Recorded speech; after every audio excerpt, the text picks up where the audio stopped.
Hello friends, welcome back to my channel discover study with me Preeti Bora. तो आपको पता ही है कि मैं पॉलिटिकल थ्योरी कवर करा रही हूँ, जिसमें मैंने ऑलरेडी बहुत सारी वीडियोस कवर कर रखी हैं। और ऐसे ही और पॉलिटिकल कॉन्सेप्ट्स एक्सेस करने के लिए मेरे चैनल को सब्सक्राइब करें एंड रेगुलर नोटिफिकेशन के लिए बेल आइकन दबाइए, ताकि आपके पास हमेशा नोटिफिकेशन आ जाए जब भी मैं कोई वीडियो डालूं। तो जो लोग पहली बार इस वीडियो को देख रहे हैं, प्लीज 1 मिनट पॉज करके ये स्लाइड को देख लीजिए, क्योंकि मैंने ये सारे टॉपिक कवर करा रखे हैं एंड आपको जो टॉपिक चाहिए वो आप मेरे चैनल से फिर एक्सेस कर सकते हैं। लास्ट टॉपिक हमने कवर किया था फेमिनिज्म, जिसको हम हिंदी में नारीवाद कहते हैं। इसमें हमने इसका मीनिंग समझा था, इसका इवोल्यूशन समझा था, और कितने टाइप्स का होता है, जैसे लिबरल, रेडिकल, सोशलिस्ट, वो सारी चीजें देखी थी हमने। वेव्स ऑफ फेमिनिज्म देखी थी, first wave, second wave, third wave. And आज हम उधर से ही कंटिन्यू करेंगे फेमिनिज्म के सेकंड पार्ट में। आज के इस टॉपिक में हम समझेंगे कि जेंडर एंड सेक्स की क्या डिफरेंस है, पेट्रियार्की कैसे इम्पैक्ट करती है फेमिनिज्म को, एंड जो पब्लिक एंड प्राइवेट डायकॉटमी है फेमिनिज्म के स्फेयर में जो डिवाइड है वो क्या है, एंड बहुत सारे जो फेमिनिस्ट प्रोपोनेंट्स हैं उनकी हम डिस्कस करेंगे, उनकी थ्योरीज एंड साथ ही साथ उनका इंपॉर्टेंट बुक्स और उनका काम। चलिए दोस्तों, स्टार्ट करते हैं। तो पहला टॉपिक है कि feminism and political ideology. Political ideology feminism को कैसे इम्पैक्ट करती है। तो देखिए, feminism as a political ideology पहले नहीं थी। मैंने आपको बताया 1960s से हम नॉर्मली उसको यूज कर रहे थे, लेकिन 20th सेंचुरी में जाके वो एक पॉलिटिकल टर्म बनी थी, ठीक है। और इसका हमें ये नहीं पता कि कहाँ से वो स्टार्ट हुई। पहले वो मेडिकल टर्म थी एंड फिर जब हम इसका इवोल्यूशन ट्रेस करते हैं तो हमें चार्ल्स फोरियर का नाम याद आता है, और इसे हमने देखा है as a subset of liberalism या सोशलिज्म। मतलब हमने पहले इसको एज अ डिफरेंट आइडियोलॉजी तो देखा ही नहीं था। हमने देखा था कि लिबरलिज्म के अलग कुछ एस्पेक्ट्स हैं in terms of female perspective, and socialism के केस में भी सेम हमने ये ऐसे ही देखा। बट हमने एक अलग से फेमिनिज्म कोई आइडियोलॉजी नहीं बनाई थी। एंड जैसे ही राइज हुआ रेडिकल फेमिनिस्ट का, जो कि रिफॉर्मेटिव एंड रिस्ट्रक्चर करना चाहती थी सोसाइटी को ताकि उनको इक्वल राइट्स मिल सके, वैसे ही इनकी जो पॉलिटिकल आइडियोलॉजी है उनकी वो बहुत स्ट्रांग बनने लगी, ताकि सबको की समझ में आने लगा कि जेंडर डिवीजन की क्या इंपॉर्टेंस है।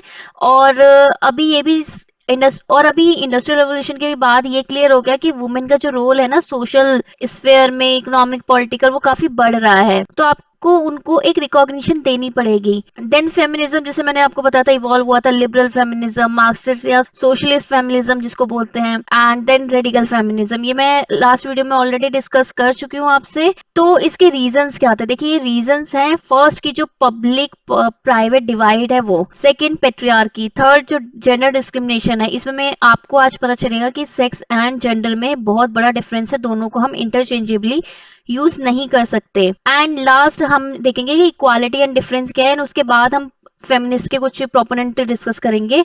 तो पहला रीजन, पब्लिक प्राइवेट डिवाइड।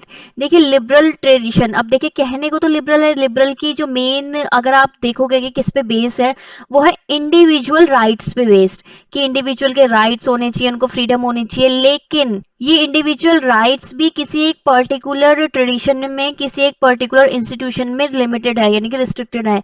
जैसे कि देखिए तो जो सोसाइटी थी उस समय में भी और आज भी कई एरियाज में ऐसी सोसाइटी है कि वो पेट्रियार्किक बहुत है, यानी कि जो डोमिनेशन होता है किसी एक फैमिली में वो मेल के द्वारा होता है, ना कि फीमेल के द्वारा। तो जितने भी लिबरल राइट्स है ना, उनकी जो इंटरप्रिटेशन है ना वो वैसी ही दी गई है, यानी कि उनको जो लिबरल राइट्स हैं उसी प्रकार से मिले हैं जैसे कि मेल अपना चाहते थे, ठीक है। बट अभी देखो, अभी का सिस्टम बहुत चेंज हो चुका है पहले से। ये मैं आपको जब बता रही हूँ कि जब ये स्टार्ट हुआ था, ठीक है। अभी हमें काफी राइट्स मिल चुके हैं ऑलरेडी, एंड जो नहीं मिल रहे हैं उसके लिए फाइट जारी है।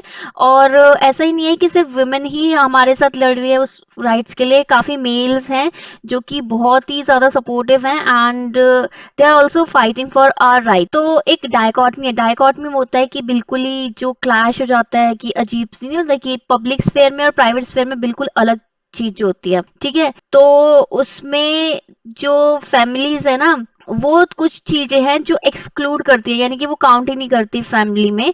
फर्स्ट की वैल्यू ऑफ जस्टिस, की जस्टिस की वैल्यू होनी चाहिए, एंड दूसरा इक्वालिटी। अब इन दो चीजों को हम फेमिनिज्म की टर्म में कैसे समझे, और ये कब से स्टार्ट हुआ था, ये था 17th सेंचुरी से। और इसके पीछे रीजन नहीं पता क्या है, फ्यूडलिज्म है इसके पीछे रीजन, सबसे बड़ी बात। एंड उससे भी पहले अगर तुम ट्रेस करो तो जितने भी साइकोलॉजिकल सोशल रीजंस हो सकते हैं, जस्टिस ऐसे देखिए इक्वालिटी ऐसे क्योंकि इक्वल ट्रीटमेंट नहीं मिलता, और इक्वल ट्रीटमेंट नहीं मिलता तो उसके लिए कुछ रेमेडी भी नहीं है। तो इसलिए ये दोनों चीजें तो बिल्कुल नहीं मिलती। दैट मीन्स कि एक फैमिली के अंदर ही ऑपरेशन होता है। एंड ये पहले पॉलिटिकल थ्योरी कुछ देख ही नहीं पाई थी, इसलिए कोई वो टर्म ही नहीं थी कि फेमिनिज्म, इसलिए वो बहुत बाद में आई। तो जो अडल्ट मेल हेड होते हैं ना किसी भी हाउस होल्ड के, उनके पास राइट होता है कि वो इंटरफेयर कर सके या कंट्रोल कर सके अपने घर के वुमेन, चिल्ड्रन, सर्वेंट्स और उनकी प्राइवेट लाइफ, कि कब जाना है, क्या पहनना है, क्या डिसीजन लेने हैं, कोई चॉइस नहीं है, ये सारी चीजें। तो ये बिल्कुल ही एक इनजस्टिस वाली सिचुएशन है एंड अगेंस्ट है राइट ऑफ इंडिविजुअल के, यानी कि ह्यूमन राइट्स के तो बिल्कुल अगेंस्ट है। अब पेट्रियार्की डिस्कस करते हैं। पेट्रियार्की का मतलब क्या होता है? रूल बाय फादर और मेल अडल्ट, कि मेल अडल्ट या फिर फादर जो होंगे जो फैमिली में वो रूल करेंगे, चाहे अगर कोई फीमेल उनसे बड़ी भी हो तभी भी उन्हीं का रूल होगा। तो ये डिफाइन करता है कि पावर रिलेशनशिप कितनी है। अब जिसके पास पावर होगी वही तो डिसीजन ले पाएगा, एंड जिसके पास पावर होती है वो डिसीजन ऐसे लेता है कि वो हमेशा पावरफुल पोजीशन में रहे। तो मेन एंड वुमेन के बीच में जो पावर रिलेशन है वो इससे काफी इम्पैक्ट करता है। अब एक प्रोपोनेंट है गर्डा लर्नर, उन्होंने डिफाइन किया है पेट्रियार्की को कि ये मैनिफेस्टेशन है। मैनिफेस्टेशन होता है कि किसी चीज को बहुत ही बड़े रूप में दिखाना या शो करना या फिर उसको वेरीफाई करना। और इंस्टीट्यूशनलाइजेशन है। इंस्टीट्यूशनलाइजेशन मतलब किसी चीज को ऑर्गेनाइज फॉर्म में, इंस्टीट्यूशन की फॉर्म में फ्रेम करना, ठीक है। ऑफ मेल डोमिनेंस, जो मेल का डोमिनेंस है उसका इंस्टीट्यूशनलाइजेशन एंड मैनिफेस्टेशन है ओवर वुमेन एंड चिल्ड्रन, उन्हीं की अपनी फैमिली के। और इससे क्या होता है कि जो मेल का डोमिनेंस है ना, अगर अपने घर में अगर होता है तो वो पूरी सोसाइटी में फिर एक्सटेंड किया जाता है जनरल। क्योंकि अगर समझ लो 10 फैमिली है, 10 में अगर मेल डोमिनेंस है तो पूरे उस सोसाइटी की, समझ लो उसमें 10 ही फैमिली है उस सोसाइटी में, तो एक जनरल रूल निकल के आ जाएगा ना कि अब जो भी चीजों में कोई लीड करेगा तो वो मेन करेंगे। तो इसलिए उन्होंने ऐसे डिफाइन किया था। देन इसका मतलब ये होता है कि जो मेन है वो पावरफुल पोजीशन में रहेंगे सारे मोस्ट इंपॉर्टेंट इंस्टीट्यूशन में सोसाइटी के, एंड वुमेन क्या होंगी, हमेशा उस पावर से डिप्राइव्ड की जाएंगी। अब हालांकि थोड़ा बदल गया है। Next, gender discrimination. देखिए दो चीजें होती है, एक तो होता है कि सेक्स और दूसरा होता है जेंडर। दोनों हम इंटरचेंजेबली यूज नहीं कर सकते क्योंकि अलग अलग टर्म है। सेक्स का मतलब होता है कि उनका बायोलॉजिकल डिफरेंस, कि कोई मेल है या फीमेल है। और जेंडर का मतलब होता है कि जो वो डिफरेंस है ना, ये डिफरेंस प्लस उसमें जो कल्चरल मीनिंग ऐड कर लिए जाते हैं। जैसे कि अगर मैं किसी से पूछूं, जैसे अगर डॉक्टर भी लिखते हैं जब आपका बर्थ सर्टिफिकेट में सेक्स मेल या फीमेल, जेंडर क्या होता है जब हम नॉर्मल सोशल टर्म में बात करते हैं तो कल्चरल मीनिंग जब उस सेक्स के साथ ऐड कर लेते हैं। जैसे कि जो मेल है उनका, जैसे एक छोटा सा एग्जांपल देती हूँ, जब बच्चे छोटे होते हैं तो उनको बोलते नहीं है, जैसे मेल है तो भाई आपका कलर ब्लू होगा फेवरेट या ब्लैक, एंड फीमेल तो भाई पिंक। अगर फीमेल है तो देन उनको डॉल से ही खेलना है, अगर मेल है तो फिर कुछ रोबोट कार टाइप्स। एंड अगर फीमेल है तो फिर उनको मतलब हाउस होल्ड एक्टिविटी में ज्यादा, आर्ट की एक्टिविटी में ज्यादा, अगर प्रोफेशन में देखो तो टीचिंग में ज्यादा, बैंक में ज्यादा। तो ऐसे ही मतलब जो रोल डिफाइन कर देते हैं ना कल्चरली, कि आप बाहर नहीं जा सकते, आप ये नहीं पहन सकते, तो वो होता है जेंडर से रिलेटेड। एंड अदरवाइज अगर आपको सीधे बायोलॉजिकल डिफरेंस बताना है तो वो सेक्स से रिलेटेड होता है। तो जो फेमिनिस्ट है वो आर्ग्यू करती है कि ये ऐसा कोई कोरिलेशन नहीं है कि biology of main and women के साथ और उनकी जैसे क्वालिटी के साथ, कि जरूरी नहीं है ना कि अगर वो मेल है तो उन्हीं के पास वही क्वालिटी होंगी। जैसे अगर आप बात कर लो स्किल्स की, तो अगर ये वाली सोसाइटी होंगी जो बिल्कुल वुमेन को सप्रेस कर रही होंगी तो उनका यही मानना होगा ना कि वुमेन डिसीजन नहीं ले सकती, यानी कि उनमें स्किल्स नहीं है। तो इसका ये जो बायोलॉजिकल डिफरेंस है, इसका स्किल से लेना देना है नहीं, पहली बात। और इसलिए आप उसको एक बहाना बना के मत बोलो। और इसके पीछे एक्चुअल रीजन ये क्या है कि जब जैसे चाइल्ड बियरिंग प्रैक्टिसेस होती हैं, ठीक है, कि जैसे बच्चों का ध्यान जैसे मदर को रखना है, एंड जेंडर स्पेसिफिक रोल्स होते हैं कि बिहेवियर उनका कैसा होना चाहिए, क्या उनको खेलना है, क्या उनको पहनना है, ये सब। तो ये एक्चुअल रीजन है इसके पीछे। और साइमन डी बिहेवियर ने भी बोला था कि one is not born but becomes a women. मतलब कोई ये पैदा नहीं होता कि वो वुमेन है, क्योंकि उनके लिए जब बॉर्न होते हैं तो बच्चे हैं, उनको ये थोड़ा ना बोलेंगे ये लड़की है, ये वो, बच्चे होते हैं, ठीक है। लेकिन जैसे ही वो बड़े होते रहते हैं तब उनके रोल्स डिफाइन कर देते हैं कि आप ये करेंगे एंड आप ये करेंगे। तो कोई बॉर्न नहीं होता but becomes a woman. Next, important feminist figures हम देख लेते हैं। देखो, first Mary Wollstonecraft, Simone de Beauvoir, Betty Friedan, Kate Millett, Juliet Mitchell, Catherine A MacKinnon. तो अब हम एक एक करके सबको डिस्कस कर लेते हैं। सबसे पहले मैरी वॉलस्टोनक्राफ्ट। इनका कंट्रीब्यूशन बहुत ही ज्यादा है, बिकॉज वो फर्स्ट थी जिन्होंने फेमिनिस्ट के फेवर में कोई एक अच्छा सा टेक्स्ट लेके आई थी, जिसको अभी हम डिस्कस करेंगे। तो इनका जो फेमिनिज्म था ना, वो दो लोगों से बहुत इन्फ्लुएंस था। फर्स्ट, लॉक के लिबरलिज्म से। अब मैंने लॉक वगैरह पे जो पॉलिटिकल थिंकर्स है, ये जब पॉलिटिकल थ्योरी खत्म हो जाएगा तो मैं वीडियो बनाऊंगी। एंड लिबरलिज्म मैंने ऑलरेडी 2 वीडियोस बना रखी है। तो पहला तो वो लॉक के लिबरलिज्म से बहुत ही ज्यादा इन्फ्लुएंस थी, और दूसरा वो रोज्यू के डेमोक्रेटिक रेडिकलिज्म से बहुत ज्यादा इन्फ्लुएंस थी। डेमोक्रेसी पे मैंने वीडियो बना रखी है, उस पे रोज्यू का क्या पॉइंट ऑफ व्यू है वो भी मैंने आपको बता रखा है, ठीक है। इनका मानना ये था कि अब ये जो है ना मैरी वॉलस्टोनक्राफ्ट, वो बिलीव करती थी रीजन पे, कि अगर आपका मानना ये है कि बायोलॉजिकल डिफरेंस है तो आप रीजन दो या फिर कुछ। और रेडिकल इनकी approach, radical humanist commitment to equality, यानी कि उनको इक्वालिटी चाहिए, ये इक्वालिटी को सपोर्ट करती थी। एंड उनके लिए इनका जो अप्रोच थी वो रेडिकल थी, बट ह्यूमैनिटी की तरफ थी। रेडिकल इसलिए अप्रोच वो होती है जो रिफॉर्मेशन एंड चाहती है, एंड सोसाइटी को रीशेप करना चाहती है।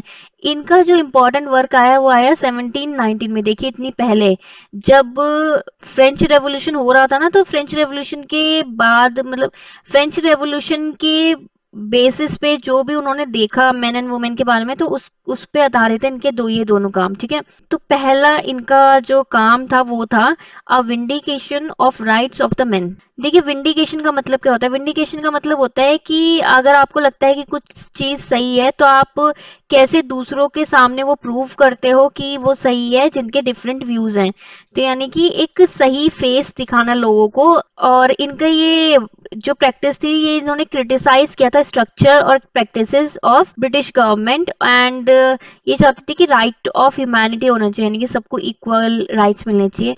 उसके तुरंत 2 साल बाद इनका एक वर्क आया, vindication of the right of the women. ये बहुत ही बड़ा स्टेप था, एंड इसी को माना जाता है कि सबसे पहला टेक्स्ट फेमिनिज्म से रिलेटेड आया मैरी वॉलस्टोनक्राफ्ट के द्वारा। और इसमें ये एम्फेसाइज था कि जो वुमेन के राइट्स है ना, on the notion of personhood, कि भाई ये वुमेन है करके तभी नहीं दे रहे, तो कह रहे ये नहीं होनी चाहिए। और ये डिस्टिंक्शन ऑफ सेक्स है ना, वो इतनी इंपॉर्टेंट नहीं होती पॉलिटिकल और सोशल लाइफ में, अगर वुमेन को एजुकेशन दिलाई जाए एंड उनको ऐसा इंसान बनाया जाए जिनकी एक रेडिकल थिंकिंग है, यानी कि जो थॉट प्रोसेस है वो डेवलप कराई जाए, तभी उनके पास उनके सारे राइट्स आ सकते हैं। अब बात कर लेते हैं हम साइमन दे बिहेवियर के बारे में। तो ये थी French novelist, play writer and social critic, ठीक है। इन्होंने रीओपन किया ये जेंडर पॉलिटिक्स का इशू, और उन्होंने बहुत सारी ऐसी थीम दिखाई, और जो कि बाद में रेडिकल फेमिनिज्म में कन्वर्ट हो गई। तो इनका एक इम्पॉर्टेंट वर्क है द सेकंड सेक्स, जो इन्होंने 1949 में लिखा था, जो हाईलाइट करता है कि जो मस्कुलाइन है ना, यानी कि जो मेल फॉर्म है, किसी भी सेंस में, बायोलॉजी की फॉर्म में, बॉडी की फॉर्म में, स्ट्रेंथ की फॉर्म में, वो रिप्रेजेंट करता है एक पॉजिटिव, और कि एक पॉजिटिव वेव, ठीक है, कि पॉजिटिव है सब कुछ। एंड जैसे ही अगर हम बात करते हैं फेमिनाइन की, तो उनको एक्सप्रेस करना चाहिए आप अपनी फुल ह्यूमैनिटी, ठीक है। उसके बाद इन्होंने अपना फेथ किस पे डाला? इन्होंने अपना फेथ रैशनैलिटी, बिकॉज वो जितने भी ये हुए हैं ना जो प्रोपोनेंट्स हैं, वो बहुत ही रैशनल हैं, वो क्रिटिकल एनालिसिस करते हैं, तभी उनको समझ में आता है कि ये प्रॉब्लम थी और इसको ऐसे लड़ा जा सकता है, एंड तभी वो आवाज उठाते हैं, and means of exposing this process. Next बात कर लेते हैं हम बेटी फ्रेडन की। ये बहुत इंपॉर्टेंट नाम है, और इनकी जो ये बुक आई थी ना, फेमिनाइन मिस्टेक, ये बहुत ही ज्यादा इंपॉर्टेंट है, बिकॉज ये एक ऐसा फेज चल गया था कि जब इन्होंने रीओपन करा दिया था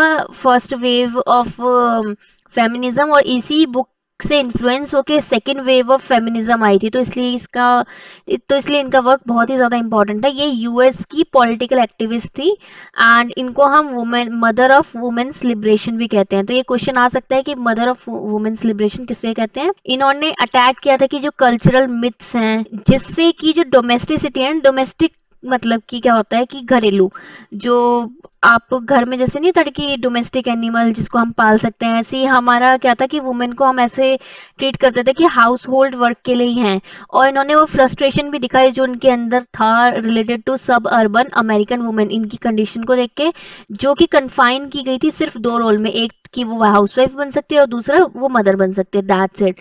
तो ये इसको बहुत ही इन्होंने हाईलाइट किया फेमिनाइन मिस्टेक से, एंड इसको इंस्पायर होके इससे एक फेस आया कि रेडिकल चेंज आने लग गए एंड सेकेंड वेव स्टार्ट हो गई फेमिनिज्म की। अब इनका वर्क था कि द सेकेंड स्टेट किसने लिखी है, बेटी फ्रेडन ने 1983 में। उन्होंने अपना जो लिबरल फेमिनिज्म है ना उसको थोड़ा मॉडिफाई किया, एंड इनका जो क्वेस्ट था, मतलब इनकी जो लड़ाई थी वो पर्सनहुड के लिए थी कि आप हमें भी एक ऐसे पर्सन का राइट्स दो। बट उनका ये मतलब नहीं था कि वुमेन बिल्कुल ही डिनाई कर दे कि बच्चों की, घर की और उनकी फैमिली की क्या इंपॉर्टेंस है। तो मतलब बहुत ही बैलेंस्ड था इनका, इसलिए इनकी अप्रोच काफी प्रैक्टिकल थी। अब बात करते हैं केट मिलेट की। जो केट मिलेट थी यूएस राइटर एंड स्कल्पचरिस्ट थी। इन्होंने रेडिकल फेमिनिज्म को डेवलप किया था इनटू सिस्टमैटिक थ्योरी। ठीक है, जो पहले रेडिकल फेमिनिज्म हम किससे एसोसिएट करते हैं, हम करते हैं बेटी फ्रेडन से, एंड देन उसको सिस्टमैटिक थ्योरी की सिस्टम में पूरा चलेगा ये सब केट मिलेट ने।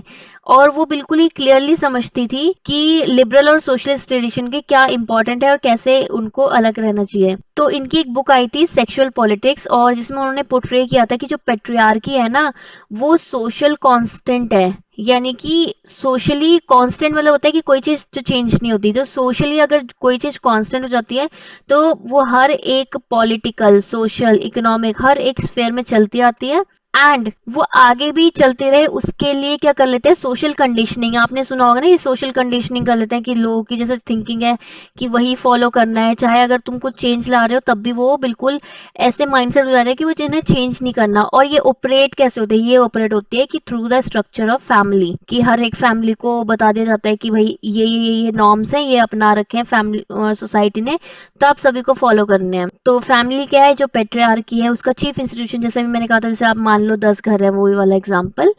एंड उन्होंने सपोर्ट किया था कि जो आप अगर आप किसी की कॉन्शियसनेस बनाओ बढ़ाओ, यानी कि उनको थोड़ी अवेयरनेस दो, उनको पता चले कि हाँ आपका ऑपरेशन हो रहा है पेट्रियार्की के इंस्टीट्यूशन के अंदर एंड आपको राइट्स वगैरह नहीं मिले जा रहे।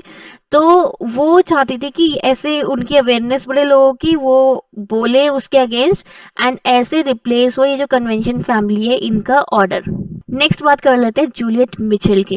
तो ये न्यूजीलैंड में पैदा हुई थी एंड ब्रिटिश राइटर है। इनको सोशलिस्ट फेमिनिज्म की थ्योरी में बहुत ज्यादा इंटरेस्ट है एंड सोशलिस्ट फेमिनिज्म की ये बहुत बड़ी थ्योरिस्ट है। इन्होंने वार्निंग दी थी कि जो पेट्रियार्की है ना वो सिर्फ ऐसा नहीं कि सोशल, इकोनॉमिक, पॉलिटिकल है, बट इसकी जो रूट्स हैं वो असली वो कल्चर में, आपके वो आइडियोलॉजी में है एंड वो ट्रेडिशन में है। इन बात तो सही है कि जैसे कल्चरली पूरा चलते आ रहा है, और ये ऐसे नहीं बदलेगा कि आप सिंपली जो कैपिटलिज्म है उसको रिप्लेस करके सोशलिज्म से चेंज कर दोगे तो आपके वो इक्वल राइट्स मिल जाएंगे। नहीं, ये आपके कल्चर में है एंड ये आपकी आइडियोलॉजी में है। तो यानी कि अगर सोशलिज्म अगर आप अपनाओगे तब भी ये सारी चीजें रहेंगी, तो आपको आइडियोलॉजिकल चेंज चाहिए। अब वो लोग जिनको ये नहीं पता आइडियोलॉजी क्या होती है, उनके लिए मैंने अलग से वीडियो बना रखी है आइडियोलॉजी में, आप बहुत अच्छे से जाके देख सकते हैं वहां पे। और ये ऐसी फेमिनिस्ट थी, वन ऑफ द फर्स्ट अगर आप बोलो तो, जिन्होंने यूज की थी साइको एनालिटिकल थ्योरी। साइको, देखो इसमें दो वर्ड है, psycho, psycho means related to psychology and की जो आपकी थिंकिंग है, एंड एनालिटिकल मतलब उसको एनालाइज करना। तो इन्होंने एनालाइज की थी कि जो लोगों की सोच है, लोगों की थिंकिंग है, और ये सेक्सुअल डिफरेंस को लेके कि आप लड़के हो और आप लड़की हो तो आपके ये रोल्स होने चाहिए, ये रूल्स होने चाहिए। तो ये इन्होंने बहुत अच्छे से दिखाया था। इनका कुछ फेमस वर्क है, वुमेन्स एस्टेट 1971 में आया, psycho analysis and feminism 1974, feminine sexuality 1985। ये सारे वर्क बहुत ही ज्यादा इंपॉर्टेंट है, आप इसको याद रखिएगा। Next Catherine A MacKinnon. तो जो कैथरीन ए मैकिनन है, ये US academic lawyer and activist थी। ठीक है, तो अगर लॉयर है तो इन्होंने डेवलप की लीगल थ्योरी, फेमिनिस्ट की लीगल थ्योरी। और इन्होंने बोला कि लॉ जो है ना वो एकमात्र ऐसा जरिया है जिसके द्वारा जो वुमेन की जो साइलेंस है एंड जो उनको सबऑर्डिनेशन है, मतलब जो दबाया जाता है, ऑपरेशन होता है, वो मेंटेन की गई है। तो इसका मतलब क्या है कि लॉज ही आपके ऐसे बने हुए हैं। एंड इन्होंने बताया कि जो नॉर्मल स्टेटस है ना वुमेन का through the application of way male values and practices, यानी कि वुमेन का स्टेटस क्या है, कि वो किसी की वाइफ है, किसी की बहन है, ये सब इन्होंने इसके पीछे लॉ का बहुत बड़ा रोल बताया। और इन्होंने बहुत सारी और भी थीम्स कवर करी, जैसे मैं आपको लिस्ट करके बता देती हूँ, जैसे pornography, rape, domestic violence, international human rights, ये सारे जो थीम्स थी ये इन्होंने कवर करी अपने जो उन्होंने थ्योरी दी थी उसमें। इनका इंपॉर्टेंट वर्क देख लो, feminist theory of state 1989, only words 1993, are women human 2006 में आया था। तो दोस्तों वीडियो खत्म करने से पहले मैं आपको बताना चाहती हूँ कि मैंने political theory and Indian constitution की वीडियो ऑलरेडी बना रखी है, तो आप वो सब वहां से कवर कर सकते हैं। एंड इस वीडियो को लाइक करें, कमेंट करें, सब्सक्राइब जरूर करें चैनल को, शेयर करें मेरे चैनल को, ताकि मेरी रीच थोड़ी बढ़े एंड मुझे मजा आए थोड़ी वीडियोस बनाने में, थोड़े व्यूज डिस्कस करने में। तो दोस्तों मैं मिलती हूँ आपसे नेक्स्ट वीडियो में, तब तक के लिए bye bye, thank you and have a nice day.